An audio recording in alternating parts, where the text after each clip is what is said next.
Hello there. Here I review movies, and today's film is Thelma. It's a comedy about an elderly woman being scammed out of $10,000. Thelma refuses to be a victim, and when the police won't help her, she sets out with her friend Ben to retrieve her stolen money. Josh Margolin wrote and directed the film, which stars June Squibb as Thelma, Richard Roundtree as Ben, Fred Heschinger as Thelma's grandson Danny, and Malcolm McDowell as the antagonist.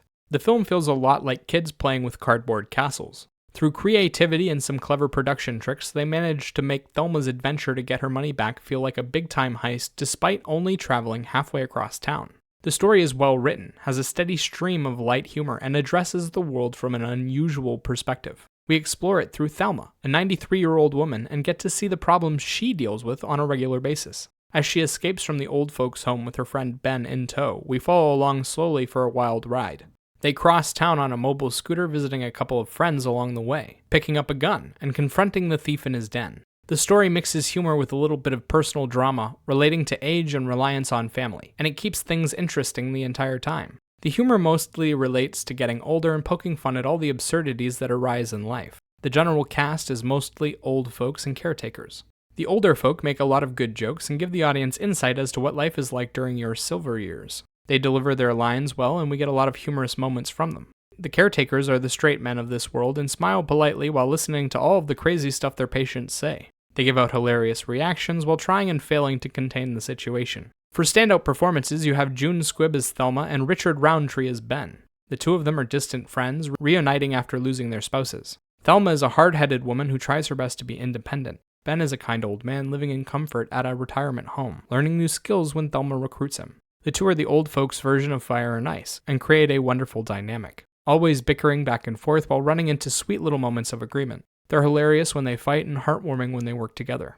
Roundtree and Squibb have great chemistry together, and both of them do wonderfully with their characters' big emotional moments. The visual journey is quite simple, but it's easy to follow, well filmed, and looks nice. It takes place in a bunch of ordinary locations, most of which have an older, out-of-date aesthetic to them. There are a lot of great shots that capture the emotions well, and the story is told clearly.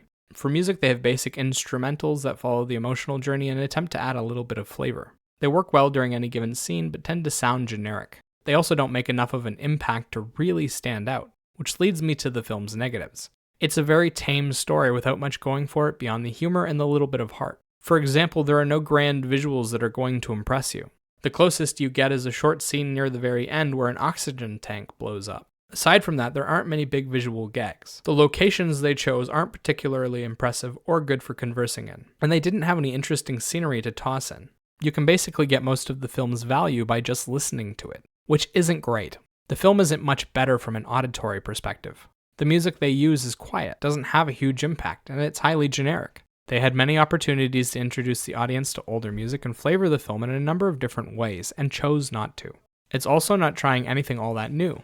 This is another adventure comedy that makes good use of its premise, but it's not pushing any boundaries with its jokes, visuals, or music. Personally, I enjoyed the film as a bit of light entertainment with a refreshing perspective that you don't see often. It wasn't the kind of film that makes a huge impression on you, but I had fun watching it, and the people in the theater around me seemed to enjoy it too. If you like comedy and aren't afraid to go a little off-road, give Thelma a try. It's a good film.